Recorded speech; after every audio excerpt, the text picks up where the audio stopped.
The best tax break you've never heard of. I can almost guarantee you've never heard of this. It's insane. I tell you, man, back in my career, I've learned a lot in the time I've been doing financial planning. Having talked to life insurance agents was the best financial planning I've ever learned in my life, without question. Those guys are just trained well. They're trained on taxes. They're trained on financial planning, estate planning. Well more so than I ever did as investments. And investments, you got trained on the difference between a mutual fund with high fees and an index fund, and then with low fees, now ETFs. That's it. And then some cost basis stuff, but not much more. It's crazy. All right. Why do I have these up here? What does these things say? All right, so we got Arizona, California, Idaho, Louisiana, New Mexico, Nevada, Tejas, Washington, and Wisconsin. What do those states represent? Anyone want to guess? Again, Arizona, California, Idaho, Louisiana, New Mexico, Nevada, Tejas, Washington, and Wisconsin. What are those? Those are called community property states. All right. I'm in a common law state. Everyone else is in a common law state. All right. Georgia, the north, the east, all that is common law states. Community property states, the biggest tax benefit you've ever heard of are in these states right here. And I'm going to share with you how this works. It's insane, dude. I didn't know this until about 10 years ago. My man, David Tedesco, RIP. He said, read this book on living trusts. I read this book on living trusts. I said, is Vicky Schumacher, and I'll put the link in the show notes. I'm going to share with you an article that this lady Nina had written. She's in a law firm here in Tennessee. I'm in Georgia, Tennessee, and you're gonna be blown away. No other way around that. All right, so we got husband and wife. Wife's got the nice, pretty skirt on and nice long hair. Husband's bald. You know what I'm saying? Looks like Dave Ramsey, bald guy, or Joe Rogan. There we go, Joe Rogan, bald, short guy. Joe Rogan, short guy. I think Joe Rogan's like 5'2", something like that. Joint tenants of rights of survivorship they have. They have a joint tenants of rights of survivorship. So that means they have basically, when one guy dies, the other person gets the money. All right. This is a non-IRA account. It could be a real estate. It could be investment. It's just a taxable account. Their cost basis is $100,000. So we'll just say they bought Apple stock in 1997 at $7 a share, and it's grown to $1 million. All right. Everybody with me so far? So what this means is basically Joe Rogan gets $500,000 of that, and his cost basis is $50,000. Hey, knucklehead, because they're splitting the account value, and they both have a half of the cost basis. Finnegan, come here. Finn, hold on just a second. Knucklehead up there barking. So he's got $500,000 account value attributed to him, a $50,000 cost basis, which means he has unrealized capital gain of $450,000. Right? Yes, right. Joe and Jane Rogan has cost basis, same thing, $50,000 and a fair market value of $500,000. Everybody with me on that so far? So between them, they have $100,000 as a cost basis, $1 million account value. If they were to sell this account today, they would pay tax on how much? If you said $900,000, you'd be right. They'd have a capital gain, a realized capital gain of $900,000. But what if Joe the Toe dies? Joe the Toe, he dies. What happens now?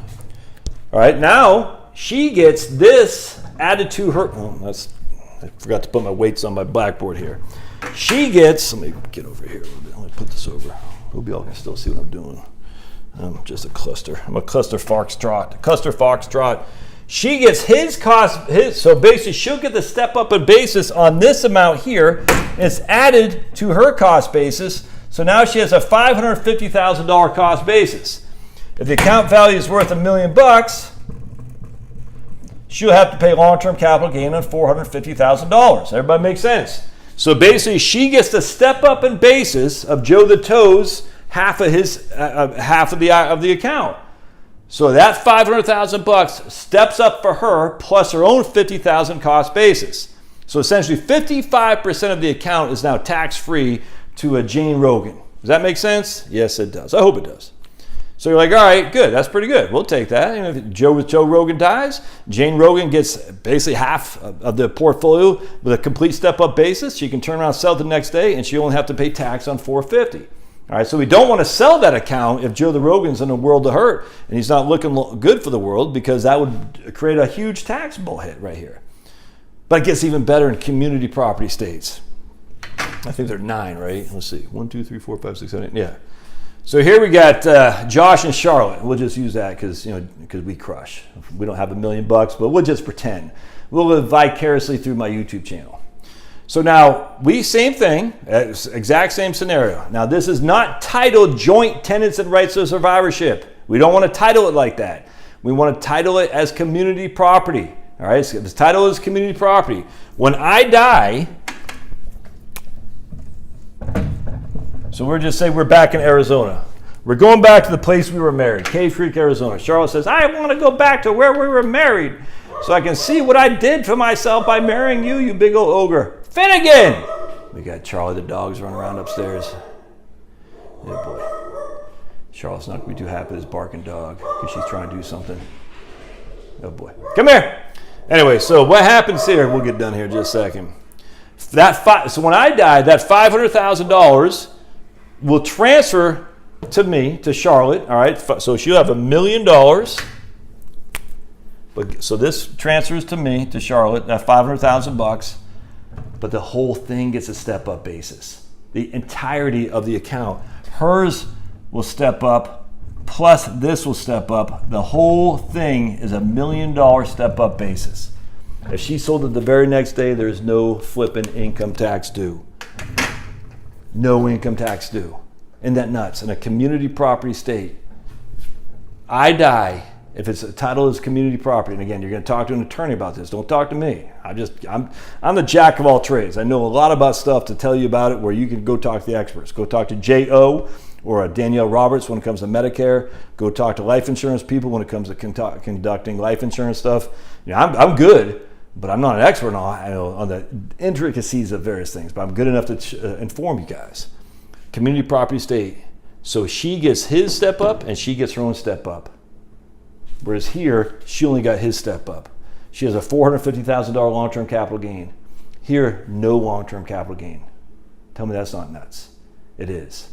And even if you move to a common law, like they were talking, the lady from Tennessee that wrote the article over there, you move from a community property to a common law state, you want to talk to an attorney, can I still keep my property titled as community property?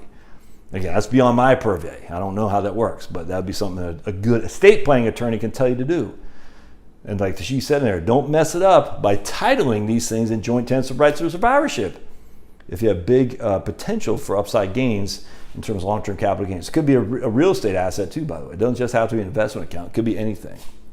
Anyway, that's insane, dude. That's insane. That's why you're here, to learn stuff that you don't know, because that's what I do. I do the reading, I do the thinking, and you just go along and you say, Josh, I really like what you do. You're a very big help to me. I'm going to buy you a cup of coffee. It'll be in the Doobie Duke. Or I say, Josh, you really stink. I can throw rotten tomatoes at you, but I'm still going to buy you a cup of coffee. It'll be in the Doobie Duke. Don't forget to subscribe to my locals channel, Josh Scanlon. It'll be in the Doobie Duke as well. For $5 a month, we do live streaming twice a week. I won't be doing a live stream tomorrow, though, because for locals, because a good friend of mine from the Army, I've only seen once since we got out, and 30 years ago, man, over 30 years ago, is coming over. He and his better half, so it'll be fun. So no live stream tomorrow, but if you guys got thoughts, questions, and concerns, put them in the show notes. See you.